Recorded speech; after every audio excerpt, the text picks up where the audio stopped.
मन की भाषा समझो, सफलता खुद चले आएगी।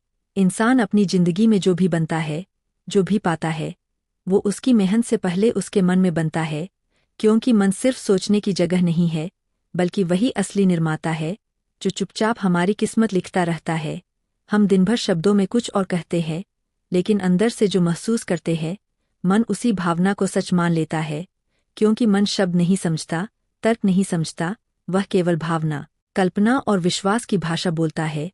जब आप अंदर से खुद को कमजोर, डरे हुए या अयोग्य महसूस करते हैं, तो बाहर की दुनिया भी आपको वही हालात दिखाती है। और जब आप अंदर से खुद को सक्षम, सुरक्षित और सफल महसूस करना शुरू कर देते हैं, तो परिस्थितियां अपने आप आपके पक्ष में झुकने लगती है। यही कारण है कि कुछ लोग बिना ज्यादा संघर्ष के भी आगे बढ़ जाते हैं, क्योंकि उनके मन में हार की नहीं बल्कि सफलता की तस्वीर पहले से बनी होती है। बचपन में सुनी हुई बातें, देखे हुए डर और बार बार दोहराए गए अनुभव अवचेतन मन में गहरी छाप छोड़ देते हैं, और वही छाप आगे चलकर हमारी रियलिटी बन जाती है। लेकिन जिस दिन आप यह समझ लेते हैं कि मन को आदेश देकर नहीं बल्कि अनुभव देकर बदला जाता है, उस दिन बदलाव शुरू हो जाता है।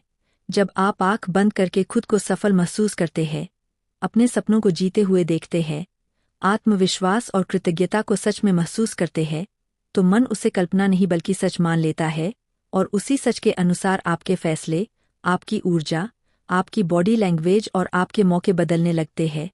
आपको सही समय पर सही लोग मिलते हैं, रास्ते अपने आप खुलने लगते हैं, और आपको लगता है जैसे जिंदगी अचानक आपके साथ चलने लगी हो। असल में ये कोई जादू नहीं बल्कि मन की भाषा का सही उपयोग है, क्योंकि मन जब मान लेता है कि आप सफल है, तो वह आपको उसी दिशा में धकेलता है, और तब सफलता को पकड़ना नहीं पड़ता, वह खुद चलकर आपके पास आती है। मन की सबसे बड़ी शक्ति यह है कि वह चुपचाप आपकी पूरी जिंदगी को दिशा देता रहता है।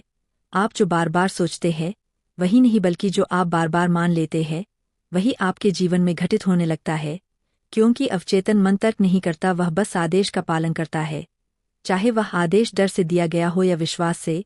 जब आप अंदर से यह मान लेते हैं कि रास्ते कठिन है, तो मन हर कदम पर मुश्किलें ढूंढ लेता है, और जब आप अंदर से यह मान लेते हैं कि समाधान मौजूद है, तो वही मन आपको उन समाधानों तक पहुंचा देता है।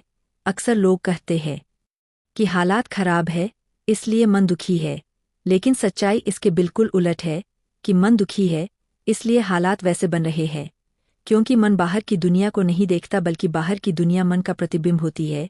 जिस दिन आप यह समझ लेते हैं कि आपकी आंतरिक स्थिति ही आपकी बाहरी स्थिति को जन्म देती है, उस दिन शिकायतें खत्म होने लगती है और जिम्मेदारी शुरू हो जाती है। आप दूसरों को दोष देना छोड़ देते हैं और अपने मन से संवाद करना शुरू कर देते हैं। आप अपने अंदर डर को नहीं दबाते बल्कि समझते हैं, उसे विश्वास से बदलते हैं। आप अपने आप से यह कहना बंद कर देते हैं कि मेरे साथ ही ऐसा क्यों होता है, और यह महसूस करना शुरू कर देते हैं कि मेरे लिए भी रास्ते बन रहे हैं। और धीरे धीरे बिना शोर के, बिना किसी चमत्कार के, आपकी सोच की दिशा बदलती है, आपकी ऊर्जा बदलती है, और वही बदली हुई ऊर्जा लोगों, मौकों और परिस्थितियों को आपकी ओर खींचने लगती है। क्योंकि मन जब स्थिर और विश्वास से भरा होता है, तो ब्रह्मांड को संकेत साफ मिल जाता है कि अब आपको किस दिशा में आगे बढ़ाना है, और तब संघर्ष कम होने लगता है, चीजें सहज होने लगती है, और सफलता किसी दूर की चीज नहीं रह जाती बल्कि आपकी रोजमर्रा की रियलिटी बनना शुरू हो जाती है। जब इंसान अपने मन की भाषा समझना शुरू करता है, तब उसे यह एहसास होने लगता है कि जीवन में आने वाली अधिकतर परेशानियां बाहर से नहीं बल्कि अंदर से जन्म लेती है, क्योंकि मन हर अनुभव को अपने पुराने विश्वासों के चश्मे से देखता है, और वही अनुभव आगे चलकर उसकी रियलिटी बन जाता है। अगर भीतर यह धारणा बैठी हो कि संघर्ष ही जीवन है, तो मन हर सुख के बीच भी दुख ढूंढ लेता है, और अगर भीतर यह विश्वास जाग जाए कि जीवन सहयोगी है, तो वही मन कठिन से कठिन हालात में भी अवसर खोज निकालता है। यही कारण है कि दो लोग एक ही परिस्थिति में रहकर भी अलग अलग परिणाम पाते हैं। फर्क हालात का नहीं बल्कि मन की भाषा का होता है। जो इंसान अपने भीतर लगातार कमी, डर और असुरक्षा की भावना पालता है, उसका मन उसी ऊर्जा के अनुसार निर्णय करवाता है, और वही निर्णय उसे बार बार उसी जगह ले आते हैं जहां वह पहले था। लेकिन जिस क्षण कोई व्यक्ति अपने मन को यह अनुभव कराना शुरू करता है कि वह सुरक्षित है, समर्थ है और आगे बढ़ने के योग्य है। उसी क्षण उसके भीतर एक शांत आत्मविश्वास जन्म लेने लगता है, जो बाहर से दिखाई भी नहीं देता लेकिन भीतर से पूरे व्यक्तित्व को बदल देता है। यह आत्मविश्वास शोर नहीं करता, यह साबित नहीं करता, यह बस मौजूद रहता है, और वही मौन शक्ति लोगों को आकर्षित करती है, मौके खींचती है और सही समय पर सही कदम उठवाती है। मन जब भय से मुक्त होकर विश्वास की भाषा बोलने लगता है, तब जीवन से लड़ाई खत्म हो जाती है और यात्रा शुरू होती है। आप चीजों को जबरदस्ती पाने की कोशिश नहीं करते बल्कि उन्हें अपने जीवन में सहज रूप से आते हुए देखते हैं, क्योंकि अब आप विरोध नहीं कर रहे होते बल्कि स्वीकार कर रहे होते हैं, और यही स्वीकार्यता मन को संकेत देती है कि अब आप तैयार है, तैयार एक नई सोच के लिए, एक नई दिशा के लिए और एक ऐसी सफलता के लिए जो सिर्फ बाहर नहीं बल्कि भीतर से भी संतोष दे।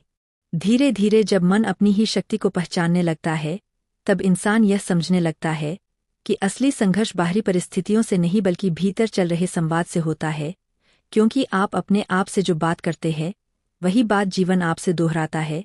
अगर भीतर की आवाज कहती है कि मेरे लिए सब कठिन है, तो मन हर रास्ते को भारी बना देता है, और अगर वही आवाज शांति से यह कहने लगे कि मैं सीख रहा हूँ, मैं आगे बढ़ रहा हूँ, तो मन हर गिरावट को भी सीढ़ी बना देता है। अवचेतन मन आदेश का पालन करता है, लेकिन वह शब्दों के नहीं बल्कि भावना के आदेश सुनता है। इसलिए जब आप मजबूरी में सकारात्मक बोलते हैं और भीतर से नकारात्मक महसूस करते हैं, तो मन भीतर की भावना को ही सच मान लेता है। यही वजह है कि बदलाव तब तक नहीं आता जब तक महसूस बदलना शुरू नहीं होता। जब आप अपने भीतर डर को जगह देने के बजाय उसे समझना और स्वीकार करना सीखते हैं, तब वह डर धीरे धीरे अपनी पकड़ ढीली करने लगता है और उसकी जगह एक स्थिर विश्वास जन्म लेता है, जो दिखावा नहीं करता बल्कि मौन में मजबूत होता चला जाता है। यह विश्वास आपको दूसरों से बेहतर नहीं बनाता बल्कि आपको खुद से बेहतर बनाता है। आप तुलना करना छोड़ देते हैं, आप जल्दी पाने की जल्दी छोड़ देते हैं, और तभी चीजें अपने समय पर आपके जीवन में आने लगती है, क्योंकि अब आप मन को यह संकेत दे चुके होते हैं कि आप कमी की नहीं बल्कि पूर्णता की भाषा बोल रहे हैं। और जब मन पूर्णता की भाषा बोलता है, तो जीवन संघर्ष नहीं बल्कि सहयोग बन जाता है। रास्ते खुद खुलते हैं, उत्तर खुद मिलने लगते हैं, और सफलता किसी दूर की मंजिल नहीं रह जाती बल्कि हर सही कदम में महसूस होने लगती है। जब इंसान इस सत्य को भीतर से स्वीकार कर लेता है कि मन ही उसकी सबसे बड़ी शक्ति है, तब जीवन के प्रति उसका नजरिया पूरी तरह बदलने लगता है। वह बाहर किसी सहारे, किसी भाग्य या किसी चमत्कार की प्रतीक्षा करना बंद कर देता है, क्योंकि उसे समझ आ जाता है कि असली परिवर्तन भीतर से ही जन्म लेता है। अब वह हर परिस्थिति को अपने खिलाफ नहीं बल्कि अपने विकास के लिए घटित होता हुआ देखने लगता है। मुश्किलें उसे तोड़ने के बजाय निखारने लगती है, क्योंकि मन ने सीख लिया होता है कि हर अनुभव में कोई न कोई संदेश छुपा है। यही दृष्टि मन को परिपक्व बनाती है, और वही परिपक्वता इंसान को जल्दबाजी से दूर रखती है। वह अब तुरंत परिणाम नहीं मांगता बल्कि सही प्रक्रिया में भरोसा करना सीख जाता है, और जब आप प्रक्रिया पर भरोसा करते हैं, तो मन तनाव छोड़ देता है, भय कम हो जाता है और ऊर्जा स्पष्ट हो जाती है। यही स्पष्ट ऊर्जा आपके शब्दों, आपके कार्यों और आपके निर्णयों में दिखाई देने लगती है। लोग बिना कारण आपकी बात सुनने लगते हैं, अवसर बिना शोर के आपके सामने आने लगते हैं, और आप समझ पाते हैं कि यह सब संयोग नहीं बल्कि भीतर बदली हुई मनस्थिति का परिणाम है। क्योंकि मन जब शांत, स्थिर और विश्वास से भरा होता है, तो वह जीवन को विरोध के साथ नहीं बल्कि प्रवाह के साथ जीने लगता है, और इसी प्रवाह में चलते हुए इंसान बिना ज्यादा संघर्ष के उन जगहों तक पहुंच जाता है जहां कभी उसने सिर्फ सपने देखे थे।